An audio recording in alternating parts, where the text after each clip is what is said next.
The house fell silent when his parents handed me a contract and declared, "Sign this. All your assets now belong to the family." My husband smirked and said, "It's just a formality, babe." I leaned back and smiled. "Then you'll love what's in my safe deposit box." Their faces twisted in panic as the lawyer walked in. I met Daniel 6 years ago in Chicago. I was in my late 20s, focused on my career, and had worked hard to get where I was. Real estate was my thing. I flipped houses, made smart investments, and built a comfortable life for myself. Nothing flashy, but solid. Secure. Daniel, on the other hand, came from money. Or so I thought. He had the charm, the confidence, the expensive taste. He never talked about money much, but he always had the best suits, the newest gadgets, the high-end everything. His parents, William and Eleanor, were the same way. They had an old money attitude, like they were better than everyone else. Their house was massive, full of antique furniture and family portraits, the kind of place that looked rich. I wasn't some clueless, wide-eyed girl. I knew rich people. I worked with them all the time. And something about Daniel's family felt off. His parents made these little comments, like, "You're so lucky to be joining our family, and a woman like you must be thrilled to have this kind of stability." I should have asked why they assumed I needed stability. Daniel had moments that made me uneasy too. He borrowed money and forgot to pay it back. He once suggested I put my name on a house he wanted to buy, saying it would be easier for tax reasons. I shut that down. But still, I let these things slide. I told myself it didn't matter. Until the night they made their move. Daniel and I had been married for 2 years when his parents invited us over for dinner at their estate. It wasn't unusual. They liked their fancy family dinners, with expensive wine and long, drawn-out conversations about legacy and tradition. But that night, something felt different. The moment we sat down, there was this tension in the air. Daniel seemed excited. His mother was practically glowing. His father, always stoic, had a satisfied look on his face. Halfway through dinner, William cleared his throat and pulled out a thick stack of papers. He placed it in front of me like it was a gift. "We've been thinking about the future," Eleanor said, her voice warm, almost maternal. "About what's best for the family." I glanced at Daniel. He was watching me closely, waiting. "We need to ensure stability," William added, sliding a pen toward me. "This contract will allow us to combine our resources. One strong financial unit working together." I picked up the first page and started reading. They wanted me to sign over everything. My savings, my investments, my real estate portfolio, even my personal bank accounts. All of it would be put into a family trust, which, of course, was controlled by them. My stomach twisted. "It's just a formality, babe," Daniel said smoothly. I looked at him. He was smiling like this was all normal, like I should have expected it. "You trust me, don't you?" Something snapped inside me. I leaned back in my chair, took a breath and smiled. "Then you'll love what's in my safe deposit box." The room went silent. Daniel's smile faltered. Eleanor's fingers clenched around her wine glass. William's jaw tightened. I watched their faces shift, their confidence waver. They had expected me to be surprised. Maybe even flattered. But I wasn't playing their game. "What's in the box?" Daniel asked, his voice tight. "Oh, just some paperwork," I said casually. "A few documents. A little something I put together before we got married. For protection." The silence stretched. Then, as if on cue, the butler stepped into the room. "Ma'am," he said. "Your lawyer is here." I wish I had a camera to capture their faces. Daniel went pale. Eleanor looked like she'd swallowed a lemon. "William?" He just stared at me, his grip on the contract tightening. A second later, Teresa, my lawyer, walked in. "Good evening," she said, setting her briefcase down on the table. "I understand there's a contract my client is expected to sign." Eleanor was the first to recover. "This is a private family matter," she said sharply. "There's no need for lawyers." Teresa ignored her and picked up the contract. She flipped through it, her eyes scanning the pages. Then she let out a short laugh. "Wow," she said, shaking her head. "This is blatant financial manipulation." Daniel shifted uncomfortably. "It's not like that," he started, but Teresa cut him off. "Actually, it is." She turned to me. "If you sign this, they'd have complete control over your assets. They could drain your accounts, sell your properties, and legally, you wouldn't be able to do a thing about it." Eleanor's face turned red. "It's just about trust," she snapped. "Right," Teresa said dryly. "That's why it explicitly states that they have control over withdrawals, property sales, and financial decisions. But you would have no access without approval." She turned to me. "Good thing you have a lawyer who actually reads the fine print." Daniel stood abruptly. "Why are you acting like this?" he demanded. "Why am I acting like this?" I repeated, my voice calm. "You just tried to steal everything I own." Eleanor's voice turned sickly sweet. Sweetheart, this is just a misunderstanding. No, I said. It's not. I took a deep breath and stood. And I think I'm done here. As I stood up to leave, Daniel grabbed my wrist. Not hard, but firm enough to make a statement. His smirk was gone, replaced with something colder. Don't do this, he muttered under his breath. You don't want to make enemies here. Enemies? I yanked my hand free and looked him in the eye. You already made me one. Eleanor suddenly switched tactics. She let out a shaky laugh and placed a delicate hand over her chest, like a soap opera actress trying to calm her nerves. Darling, you're overreacting. This is all a misunderstanding. I didn't say a word. She kept going. We only meant to protect you. This world is dangerous. Money can be lost so easily, and we just wanted to make sure you were safe. That we were all safe. Safe. Right. Safe from what, exactly? Myself? Teresa, my lawyer, crossed her arms. If that were true, why did you structure the trust so that my client had no control over her own money? William exhaled through his nose, clearly running out of patience. He glared at his wife, then at Daniel. This is becoming unnecessary, he said. We should just move forward like adults. I nearly laughed. Like adults? You mean like how adults try to steal from their own family? I shot back. His face darkened, but I wasn't intimidated. The truth was, their desperation was showing. They thought they had me cornered, that I would be too emotional, too shocked to think straight. They had no idea who they were dealing with. That's when Eleanor dropped the next bomb. I suppose, she said with a small sigh, this means you're not interested in the inheritance either. My head snapped toward her. Inheritance? Daniel shot his mother a warning look, but it was too late. The word was already out in the open. Oh, Eleanor said, her voice airy and casual. Did Daniel not tell you? His grandfather's estate. The one in Rhode Island. The family's real wealth. I felt Teresa's eyes flick toward me. She was thinking the same thing I was. This wasn't just about my money. The estate is in probate, Eleanor continued. And soon, we'll gain full control. But with your attitude. She tilted her head, letting her sentence hang in the air. I understood what she was doing. She was dangling a carrot in front of me. She thought I'd drop my guard, that I'd be tempted by the promise of more wealth. But what I saw wasn't an opportunity. It was a pattern. This family had a history of taking things that didn't belong to them. They were always scheming, always planning to get their hands on something someone else built. And Daniel. Daniel had known about this. He had kept this from me. I turned to him. Were you ever going to tell me? He ran a hand through his hair. I was going to bring it up later, okay? When the timing was better. Better for who? He didn't answer. Because we both knew the truth. He never planned to tell me. We left that night without another word. In the car, Teresa sighed and rubbed her temples. You realize what this means, right? Yeah, I muttered. They were after more than just my money. Exactly. She tapped her fingers against her briefcase. If this estate is as big as they're making it sound, you can bet they'll do anything to keep control of it. I stared out the window, my thoughts racing. What are the odds Daniel has debt? I asked. Teresa gave me a sharp look. You think he's hiding something? I know he is. Because it all made sense now. The expensive suits, the flashy lifestyle, the way he always talked like he had money but never actually paid for anything.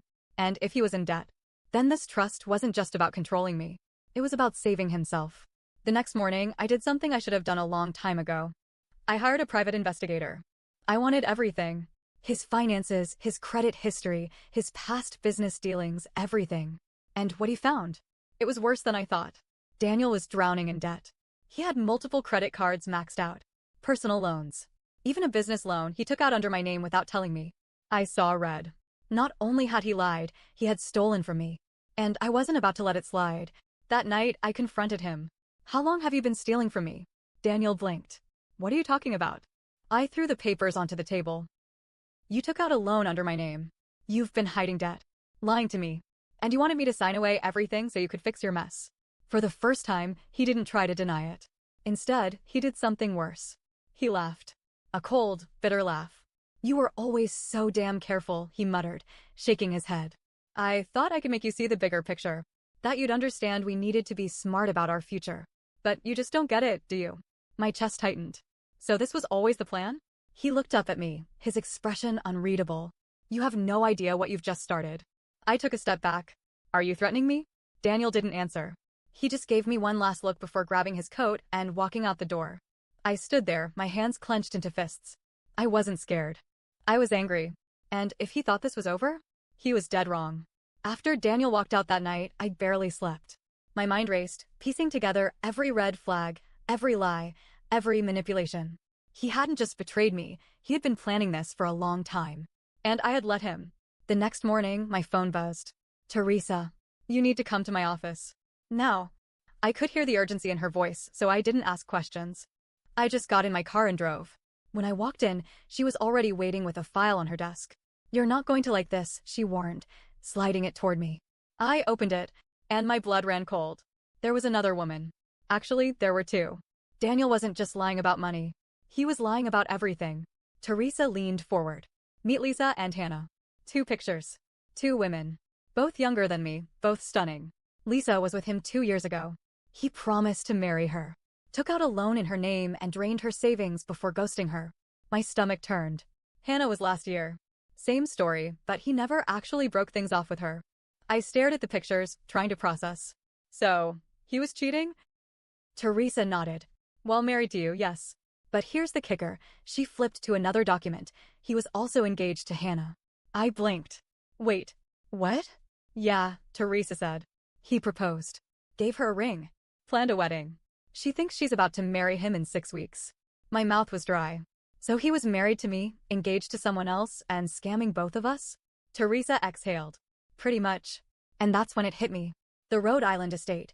That inheritance his family was obsessed with. Daniel needed a wife on paper to gain access to it. That's why he kept me around. That's why he pushed for the trust. He wasn't just trying to steal my money. He was trying to replace me before I could figure it out. I needed to talk to Hannah. Teresa set up a private meeting at a coffee shop the next day. When she walked in, I almost felt sorry for her. She was glowing, practically floating with excitement. She thought she had a fiancé. She had no idea she was his next target. I introduced myself, and the moment I said Daniel's name, I watched her face change. How do you know him? She asked, suddenly guarded. Because he's my husband. Silence. Then, that's not possible. I placed my wedding ring on the table. Hannah's hands shook as she reached for her bag. She pulled out her ring and placed it beside mine. Identical. That's when she started crying. She told me everything. Daniel told her he was coming into an inheritance, but needed to be married to secure the money. He promised that once everything was finalized, they'd move to Europe, start fresh, live a life of luxury. He had already convinced her to sign over her savings. I clenched my fists. Do you still have contact with him? I asked. She nodded, wiping her tears. He's supposed to take me to meet his family this weekend. I exhaled slowly. We're going to crash that little reunion. Hannah agreed to go along with my plan. We didn't tell Daniel we knew. Instead, she acted like nothing was wrong. She texted him, kept the engagement moving forward, even played along when he gushed about their future together. Meanwhile, I was working in the background.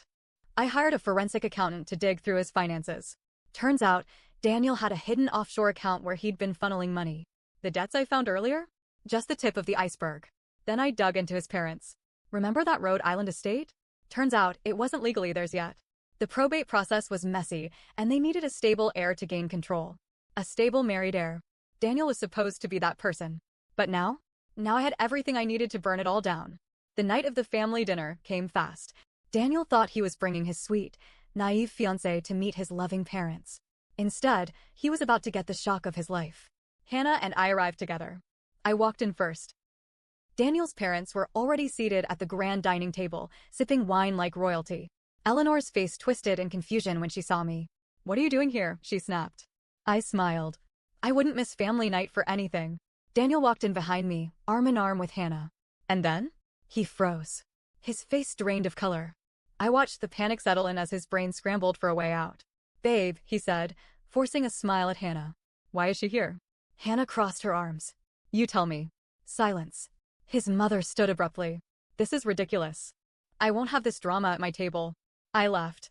Oh, trust me. You'll want to hear this. I turned to Teresa, who was standing quietly by the doorway. Would you like to begin?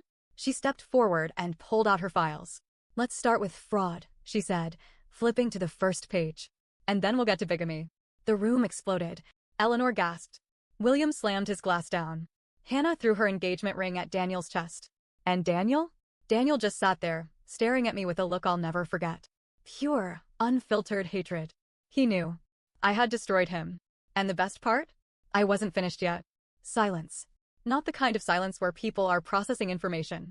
Not the kind where someone is waiting to speak. This was the kind of silence before a bomb explodes. Daniel sat frozen, gripping the edge of the table so hard his knuckles turned white. His mother's face twisted in a mixture of horror and fury, her mouth opening and closing like she wanted to scream but couldn't find the right words. His father just stared ahead, the weight of everything sinking into his face like years of bad decisions hitting all at once. Then fraud? Eleanor spat, regaining her voice. This is absurd. Where did you even get this ridiculous claim? Teresa, calm as ever, placed a thick folder onto the table and slid it toward them. It's all in there, she said simply. Bank records, loan documents, forged signatures, and, oh, she reached for another paper, proof that Daniel took out a business loan under his wife's name without her knowledge. That alone is a felony. Daniel flinched, but Eleanor slammed her hand on the table. This is a family matter, she snapped. No, I said, my voice level. This stopped being a family matter the moment you tried to steal from me. This is a legal matter now. And then Hannah spoke. And what about the bigamy? She demanded, arms crossed. Because last time I checked, I was engaged to a single man, not some lying, married scam artist. Daniel finally moved. His chair scraped against the floor as he stood. Hannah, he said carefully, his voice soft. I can explain. She let out a bitter laugh. Oh, I'd love to hear this. He exhaled, running a hand through his hair, eyes darting around the room like a trapped animal looking for an escape. Okay, fine, he muttered. Yes, I was seeing you while I was still married. But it wasn't what you think. My marriage to her was over long ago. He gestured toward me without looking. We were just dragging things out. I scoffed. Dragging things out? I repeated. You literally tried to trick me into signing over my entire net worth. Sounds pretty active to me. Hannah turned to him, her eyes narrowing. So everything you told me was a lie? The future, the wedding, her voice broke for a second. You told me I was the one. For a moment, something flashed in Daniel's eyes. Regret? Panic? It was hard to tell. I meant it, he said. I wanted us to have a future, Hannah. While you were still married, she snapped. No answer. Eleanor, still fuming, turned on me. You set this up, she accused. You're trying to ruin us. I laughed. I actually laughed. Ruin you. I repeated. You did that yourselves. I just put the truth on display. Daniel had been silent too long. That's when I knew he was about to snap. You think you've won? He finally said, his voice low. Everyone turned to look at him. He wasn't panicked anymore. He was angry. You act like you're the victim here, he growled, eyes locked onto me. But let's be honest, this was always about power for you. You liked feeling superior. You liked keeping everything locked away, so I had to come to you for money. I raised an eyebrow. That's an interesting way to describe me protecting my finances from a compulsive liar. His nostrils flared. You never trusted me. You never gave me a reason to. I was your husband, he exploded, slamming his fist onto the table so hard the glasses rattled. You were supposed to stand by me, not turn on me like this. Hannah took a step back. Eleanor looked shaken. William, for the first time that night, spoke. Sit down, he ordered. His voice was quiet, but the authority in it was clear. Daniel hesitated, chest rising and falling fast. Then, slowly, he sank back into his chair. Teresa cleared her throat. Since emotions are high, let's cut to the chase, she said, flipping through her notes. First, she held up a document. Hannah has already reported the fraud regarding the money taken from her. That's one charge against you, Daniel. His jaw clenched. Second, she continued, we have already spoken to law enforcement about the fraudulent business loan. And, considering the forged signature, that's another charge. Eleanor gasped. You wanted the police? Of course, I said, staring at Daniel. Did you really think I was just going to let you walk away? His hands curled into fists. Third, Teresa went on, completely unfazed. The Rhode Island estate. That inheritance you were banking on? It seems probate court has some interesting information about how deep in debt this family really is. William's head snapped up. What are you talking about? Teresa smiled. Oh, you didn't know? Your assets are frozen. The air shifted. Eleanor's face drained of color. No, that's not possible. It is, Teresa said. Turns out, the real reason you wanted my client to sign everything into a family trust was because you needed her money to pay off your debts. Eleanor shot up from her seat. This is a lie. But the way her voice cracked? She knew. William knew. Daniel knew. They were done. Eleanor was the first to break. She turned to Daniel, her voice sharp, her eyes furious. You idiot, she hissed. You had one job. You were supposed to make this work. And now? We're ruined. Daniel flinched. Don't put this all on me, he snapped. This was your plan just as much as mine. And you were supposed to execute it, she screeched. William rubbed his temples, looking 10 years older. Hannah, shaking, turned to me. I want him arrested. Don't worry, I said. It's already in motion.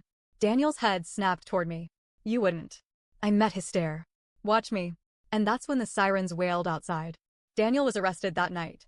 Fraud, identity theft, bigamy. There was plenty to work with. His parents? Their estate went into foreclosure within months. Hannah and I? We went out for drinks the next day and toasted to the fact that we burned them to the ground. Some people say revenge isn't worth it. I disagree. Sometimes revenge is exactly what's needed.